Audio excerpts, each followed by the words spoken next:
Граѓаните гледаат дека СДС немаат ниту капацитет, ниту визија и план да ја водат Република Македонија. Единствено што добро им оди е блокирање, укинување и правење застои, како што впрочем сега го прават со автопатската делница Кичево-Охрид. ВМРО ДПМН напоменува дека изградбата на автопатот не смее да биде проблематизирана и обструирана, таа мора веднаш да продолжи.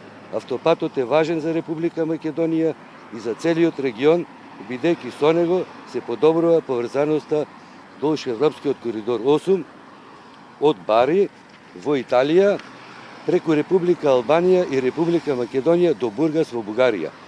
Со него ќе се зголеми проточноста и ќе се доприносе за забрзан економски развој на цела држава, а особено на нашиот регион. Срамно е и безобразно од ова однесување на СДС. Тие во текот на изборната кампања ветуваа 600 км автопат и 550 км магистрални патишта.